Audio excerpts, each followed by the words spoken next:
much any creative person that either watches this or in the world, we don't know what we're going to do. We have to try all the little bits of art and design first to work out what we think is a bit crap and realise, I don't really like that way of doing it. I'm going to do it this way, or I'm going to sack that off and try a completely new method, and then you end up doing a completely different version of art and design. So, because I suppose that's actually what happened with me. I always thought I was going to be a fashion designer, and same. I first wanted to be a fashion journalist. I think I like Devil Wears Prada too much and stuff, but wanted to go into fashion design. And then it was only in sixth form that, because I was enjoying doing a lot of surface design on fabric and bits of like embroidery and stuff, but also really enjoyed just painting fabric or like heat transferring onto fabric.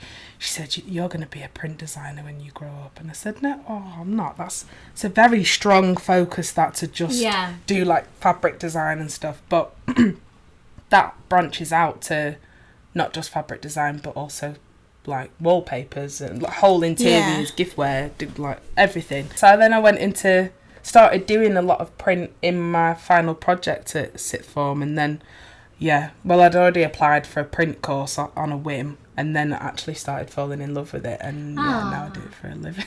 So where did you study? For uni? Yeah. University for the Creative Arts in Kent. I went to the Rochester campus, which has now been closed down, so R.I.P. Rochester. Sorry about that. No, University for the Creative Arts is still going. They're great. Yeah. They literally cover every single art subject you could think of. They had like a theatre design course, costume design, animation, 3D animation, everything. There was what made such you a great uni to go to. Travel so far away? Did you just want to have time away and just be like, right, I need to just be my own person now for a bit? Yeah, when I was a teenager, I would always ask to move out, and my mum and stepdad would be like, you won't be able to afford to move out. And I'm like, yeah, I will, independent woman, all that. So then I applied to AMFI, Amsterdam Fashion Institute. Wow. And got an interview, and they said, so once I'd done all the reading into obviously all the finances and stuff, I had to have a bank account for 3 months. I had to have been working for 3 months, before I started, which was near impossible because I had exams to be doing anyway. The way that it was going to work with the finances was that I would get money from the government if I applied to theirs and met the criteria of the 3 months. Yeah. They would then give me funding towards the course, but I would have to pay for all my own living expenses. And well, you kind of have to do that anyway, a little bit at uni, I guess. Yeah, but I was literally going to get nothing. And obviously renting out in Amsterdam is not cheap. It's a rich girl's game, isn't it? yeah, literally. So decided that obviously with all the flights as well, me wanting to come back home whenever, we decided that was not, because I originally wanted to go to New York Fashion Institute and do fashion journalism, and that's when I decided that I wanted to, once I sat the journalism off and wanted to be a designer, then I thought I'd go to Amsterdam. Because Amsterdam's very designery, isn't it? I know quite a few people that went to Amsterdam on like the gap years. Gap year. I think they have like a Erasmus scheme. So if you wanted to go on gap year, you get like, I don't think they do it anymore, but you could get like $8,000 for the year, and that'd cover everything for you. I think you can approach a certain type of person in the uni if you wanted to go away for one of your years, and you actually spend like your second year. It's usually your second year. If you do a 4-year course, second or third, but they will then organise it with another uni abroad that you can go out there. That's My so friend cool. Chloe did it. And she went over to Barcelona for a year. Cow. I'm so jealous. Yeah, I just went to freaking Kent, but it was good. It was a good uni to go to, but I was really homesick, and it was. I had to move away to realise that I was a home bird, because I was just Miss Independent. I can do it all on my own. Go away, everybody else. And once I became an adult, I'm struggling. How about that? Now I'm like, I don't want to be an adult anymore. I want to be in primary school. I want to be 4 again. Yeah. No responsibilities. You wake up, you put your sticky school uniform on, you go to school, play with your mates, come home, your hair's like all on one side. I love that. So I did fashion textiles print, which basically covered fashion textiles interiors print. And we also did a little bit of like well, fashion design was part of the course, but Yeah. obviously trend research, everybody knows all of that. I loved a bit of trend research. That's my favourite bit. One of my favourite bits. Pinterest, you know what I mean? But I was a I'd always contemporary go artist. against the grain. Because Yeah. WGSM would be like, yeah, this is on. And I'd be like, well, I don't like that colour, so I'm going to switch that one out, put a new one in, change the hemline on this. WGSM. Well, that's fashion, isn't it? So I don't know what it stands for, but it's like the network where like you pay thousands and thousands of pounds. So that's why we had it at uni. Thousands of pounds to have this software. Well, it's like access to a website and it has everything on it for fashion. Like trend forecast 2 years in advance. Or a year and a half in Colour advance. palettes. Colour palettes, flat drawings, so like the designs that you would send off to factories, like technical drawings. I just go in there, download them, change a few bits. I mean, like, that's Copy my it design. on Illustrator. Yeah, copy it on Illustrator with a pen tool. It was amazing, like, and I remember like leaving uni. Obviously, you want to be getting loads of stuff for your portfolio, and we'd all try and make friends with the second years so that we could have a password to get on. But yeah, it's good. Yeah. Expensive that though. was. It is. Yeah, Can't I mean, relate. You yeah, two have I that in couldn't- common. I can't relate. I pine for it. I miss WGSM. Like, I would spend hours on WGSM just like, oh, look at, like, especially for Yeah. print research, like what's going to yeah. come up. Like, you'd be looking at these trends thinking, oh my God, these are actually going to be out in 2 years' time. And then they would be. And it was like, once, if you were doing something for like in a year's time, a project, when you look back on that project in a year, it kind of fits with the world and it makes you, it kind of solidifies your identity as a designer. You feel like you're part of everyone. And it's like you've got inside knowledge, you know what I mean? Like, you're the first to know. Oh. Hi, babes. Sorry, if that was my cat, if you're That was the listening. cat. Yeah. He's in a very funny mood. He's Mando running around is- making funny noises. Yeah. If you can tell, I'm a hippie. In first year, I really struggled because that's when I realised that I was quite homesick because I just wanted to go home all the time and I didn't. But I also applied for Leeds College of Art for the print course there and I got rejected. Did you? Yeah, but I got rejected from there too. Did you? Maybe it's high in demand. it's quite... You have to basically catch them the minute you walk in. You have to catch their eye. Wow. As a designer, like, as well with, you know, obviously the interview. I remember my interview being really awkward. I had a woman and just felt really out of place. So I think that's probably why the interview didn't go great, because I felt awkward. You don't want to study at a place like that anyway. I'm not going to say that it's pretentious because I don't know what the course is actually like. My friend Louise did the course. She was in the year below me, and she absolutely loved it. She thrived, but they basically produce commercial designers, and I in my first year was like, I'm just going to apply again for Leeds College of Art. That's where I want to go. It's close to home, whatever. But then by the time I got to my second year, I realised that my tutors that I had on my course were so open-minded and just, you do you, be expressive, and obviously you'd have to meet the trend, but they were also like, just wing it. You do what you want to do, because that's what they were encouraging, that we were students finding our way in the art world, not shaping us and moulding us to then be put into the art world where they wanted us to be. And I think, well, from what I've seen from the graduate shows as well, Leeds College of Art in particular, there will be more, produce commercial designers. And that's when my gratitude kicked in for... In my second year, I was like, oh my God, my course is actually brilliant. My tutors are just so carefree. They let you do what you want.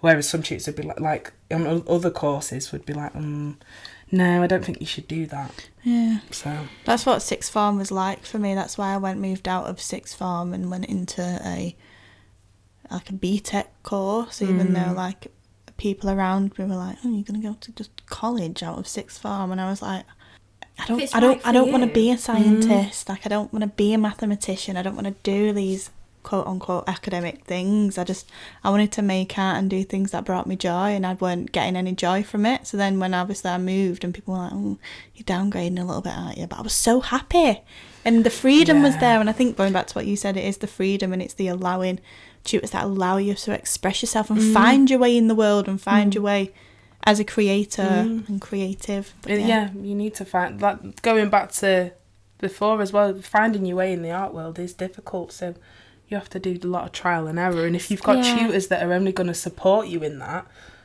excellent. But if you've got tutors that are already dismissing your ideas that you've come to through your project, it's a bit shit, isn't it? Yeah, because art is subjective. So really, what they think isn't good, somebody else could think's amazing. So really, the best thing to do in an art course is to let the people on the course. It's not like the tutors are going to fail. Let them fail then. If you don't like it and you don't think they're going to pass, well, let them fail then. Yeah. Uni, especially the uni that I went to, it was just because it was basically like being at St Martin's but in Kent. And we actually had a tutor come over from St Martin's. So we were like a little St Martin's uni. Like, people would come in from the night before and everybody was wearing wacky clothes. Like, I looked boring compared to other people because they would just be so cool.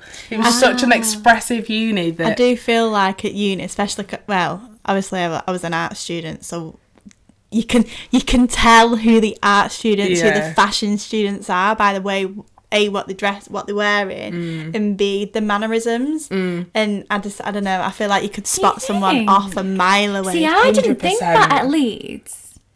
I didn't think that at all, but I think that's because everyone's sort of dressed the same.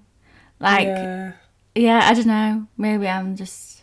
Oh, well, like, you could tell who was the jewellery designers. And, like, because there was a jewellery course, you could tell who were the print designers because we would always be covered. We'd have aprons on, covered in painting our hair because we were always screen printing. And it was our studios were messy because that's what we did. But then the fashion business management course... they looked fucking fabulous. They just were like Burberry caps and, you know, like Gucci belts and very, very put together, fit in the, you know, high-end fashion kind of look. Wow, they sound like rich bitches, don't they? But they're not. It's the students. So it's all fake. Yeah, all fake stuff. All from a wish. All from mummy and daddy. Faking it till they make it, basically. Yeah. That's what you've got to do, though, you know, sometimes. Sometimes you do. You have got to fake it till you make it. Sorry, I just want to apologise. I didn't mean that they were all bitches. So, in terms of the course, what was your experience? So, I know that you were quite homesick, but did you enjoy your course? Yeah, because my peers obviously made it for me. My tutors were great. I mean, my mental health wasn't great at uni. So I feel like that did affect my experience a little bit, especially because it kind of got worse in my second year. I think because we'd moved out of our first year flat and we'd moved in with... So I lived with 3 of my best friends. I had more, but 3 of my best friends. Humble brag. It was good. At uni, I had so many friends. I was trying to think, love me. Because I'm just thinking if anybody watches it, and I'm like, oh yeah, 3 of my best friends, and then I'm like, because I feel like you're missing somebody else. Because then I'm like, shit, what about the girls that I lived with in first year? No. I lived with the one of them that I lived with in second and third, but the rest of them I didn't. Because there were so many of you. So many good friends. There was like 9 of us at one point. It was hell. It's so bad having so many friends. God. Can't relate. Sorry, we're ripping into it. Second year was when my mental health was really crap, and I wasn't actually sure if I was going to make it to the end of the course because it was anxiety. And I think maybe it was because it was obviously dealing with adult responsibilities at uni, and obviously then we'd moved into a house. I'd never moved out before apart from my halls, so doing all the whole bill thing and having flatmates where we shared bathrooms and all that kind of stuff, it did get a little bit tense between us all, but we resolved that by third year. So it always does though, really. With the first time living with other girls, or like first time living with other people, and you've got to have shared responsibilities, and you've never really had any responsibility, and everyone's sort of on a different wavelength. So like some people, the mums did everything for them. Other people, they've been cooking since they were 5, and they help the mum clean. Do you know what I mean? So it's the backgrounds as well. I think as well because. First year more so, because I remember my first year of uni I lived with 3 other girls. One girl just never really came out of her room, really. She just kind of just did all of her work and she was just like working dead hard. And then another girl was just an absolute like, we're still friends now. And she's one of those... She's a bitch. She's a bitch. No, she's absolutely incredible. She's an incredible writer, and she's just such like a sunshine aura to be around. And then there was another girl who didn't like anybody touching any of her stuff. So like there was one time I washed her whisk because it was just on the side and I was doing the pots because the girl who's sunshine, as she called Liv, I would just like kind of wash her pots as well if I'm doing mine, because like we had that relationship, we had a very good friendship. Yeah. And I just washed her whisk, and then I got a bang in the morning, at like the morning after like 7 o'clock in the morning, and Max was staying over. Max was like, what the fuck is going on? And I opened the door and I was like, hello. She's like, did you wash my whisk? And I was like, you're welcome. I was like, yes. No, don't touch my stuff. And I was like, oh, I'm so sorry, like it was there and it was dirty and I thought I'd wash it. No, do not touch my stuff, do not wash my whisk. And I was like, oh, wow. But yeah, no. So yeah, going back, I think like first year you can, because you don't really know who you're moving in with, whereas like second, third, fourth, you kind of have more of, you know, who you're moving in with. But luckily it was like our own apartments, and so we had our own bathrooms, but I could not imagine sharing a bathroom. No, well, ours was like that in first year, where we had our own separate bathrooms. See, I had to share with 2 girls and 2 other boys. But we had a cleaner that came in, so that's all right. Yeah, but if I'm they'd always leave the seat up. I know, I was going to say, if I'm going for my morning dump, I'm not wanting someone to, like, especially one of the lads to knock on and interrupt. That's I know, sorry, I'm just pooing. I'd be devastated. I mean, it's a human thing, isn't it? But no, I mean, we had our own bathrooms, so that was a bonus. But then when it came to second and third year, when we were sharing bathrooms, and we all had kind of like roles in the house, but then, I don't know, it would kind of get swapped around and it'd get confusing, and like my anxiety wasn't very good, so I'd lock myself in my room sometimes. We had a lot of issues going on from second year. One of my flatmates' brothers died. It was really sad. He died really suddenly. I was actually at home when he died, but then her mum had already been diagnosed with cancer earlier on, and then 10 months after her brother died, her mum died of cancer. So I mean, I was the only one in the house with a car, so I would take her home, bring her back, whatever. But obviously my mental health wasn't great anyway in second year, and then I was willingly being a crutch for her. We all were, because she's going through a really difficult time. Sometimes people need it, don't they? Yeah, like, well, I wouldn't do it for somebody else just because I want it, but I want it too. But if I was going through that, surely if I had great friends, they would help me through it. So we were being the best friends that we could. But what do you do? Like, what do you say in those situations, though? Sometimes it's not what you can say. The impossible. It's like, I want to help as much as I can, but I can't bring people back. And I think that's the only thing that would make that situation better. Yeah. We just had to be there for her. Which is a lot of stress to say that you was also at uni as well. Yeah, because I don't like saying it, but I'm grateful that it happened in second year, especially for her as well. I look back and think, if that had happened in our third year, she never would have finished, and I don't think I would have done, because of my mental health.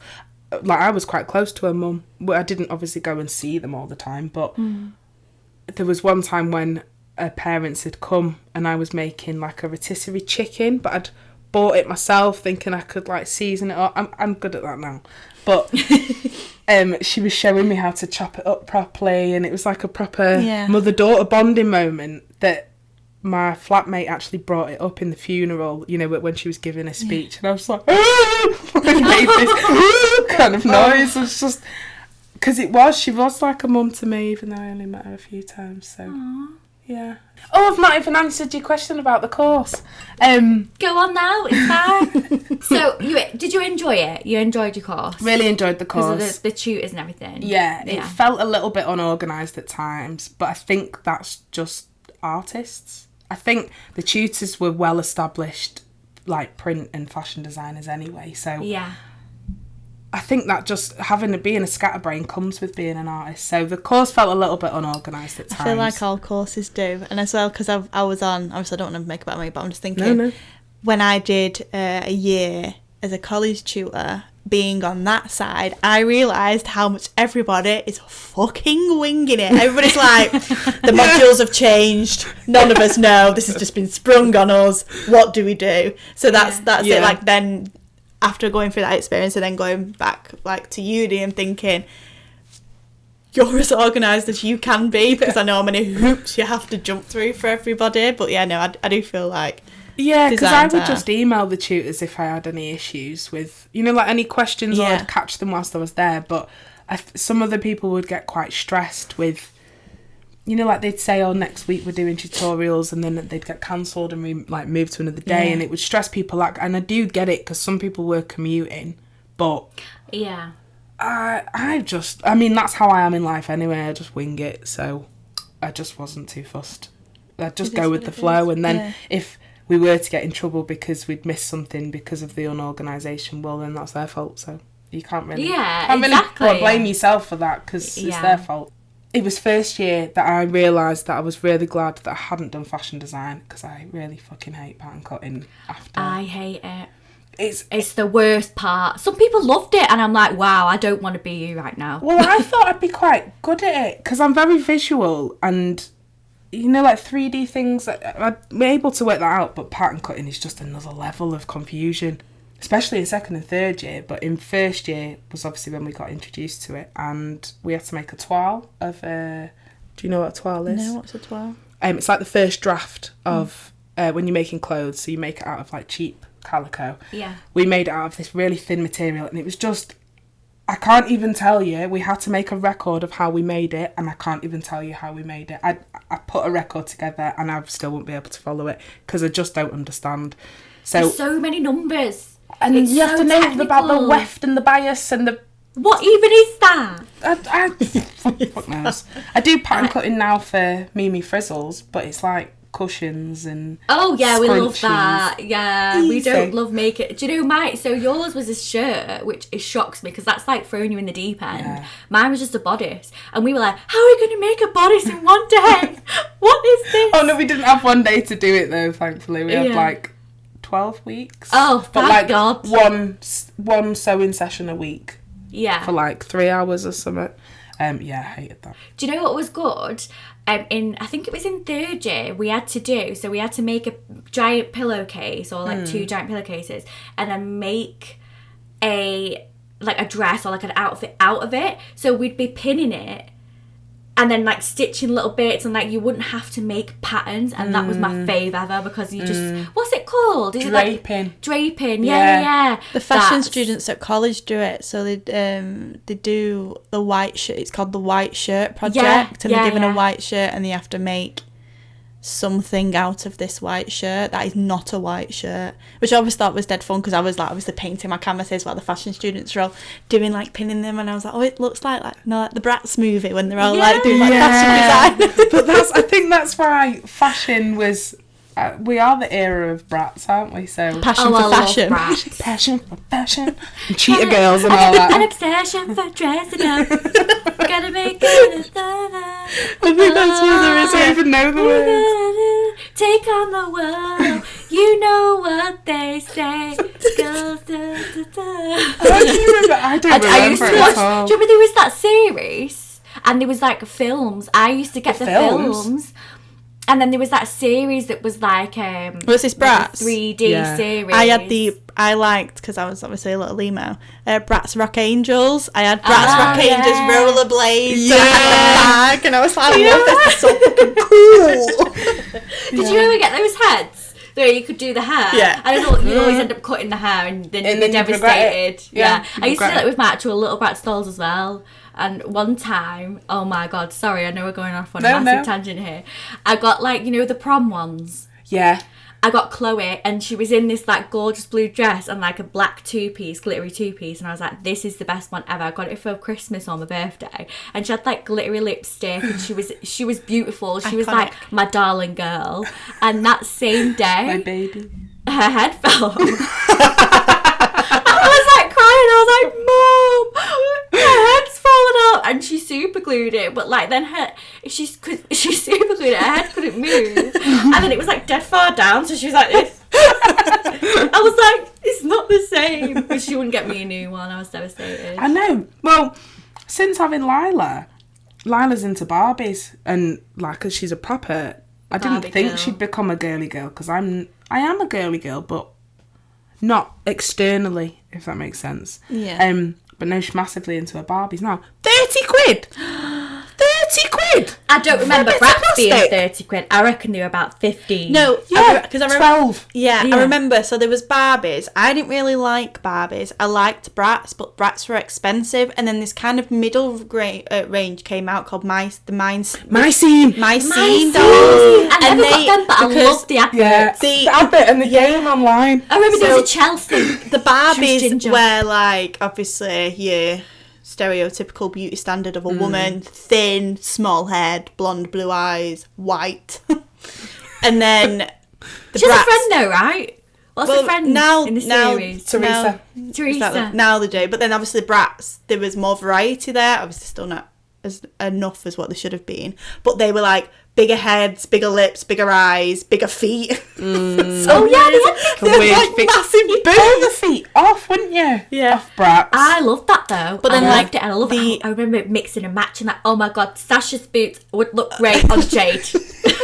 But then, like, so then the My Scene was kind of like the middle ground where it was kind of them both merged, but they were, if I remember correctly, I had more of those dolls because those were cheaper than the Bratz and stuff. But yeah, no, little nostalgia section. Yeah, well, you pay 30 quid now for a Barbie, and she gets like some shite pound shop bag that comes with it, and then do you know what? I'll pay extra for the little dog that she might get with it, or extra necklaces or whatever. But £30 for a Barbie holding a bag, and fair enough, the clothing.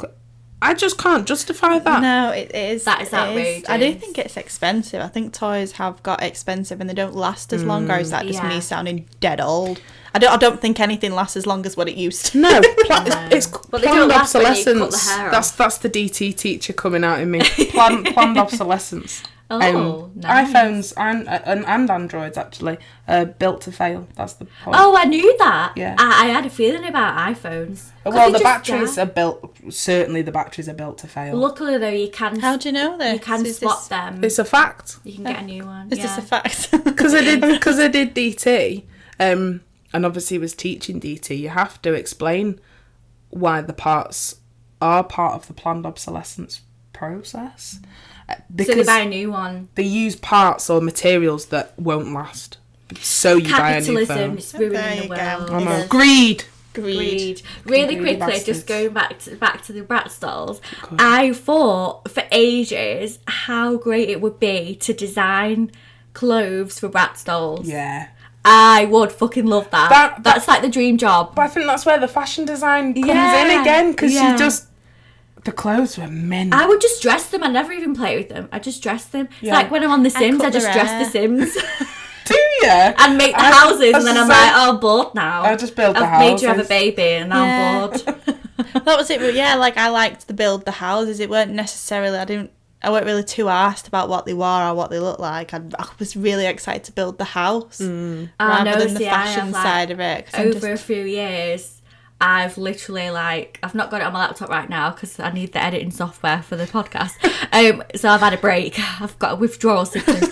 But I am every now and then I get obsessed with The Sims, and I'm on it every night. And over time, I remember even being in the camper van with George on 5-hour round trips, and I'd just be on my laptop making houses and building these friendships, and everyone in the town knows each other. And they're all she's married to her son, and do you know what I mean? Investment, that. It is an investment, but literally over years. So if I ever lose that save file, I'll be crying on the floor, me. So back to the course. Sorry about that. No. Talking about Bratz dolls. Don't know how that ended up happening. I'll go into third year because Yes. I guess for like a lot of artists or designers, whatever, you find yourself a little bit in third year, don't you? Yeah.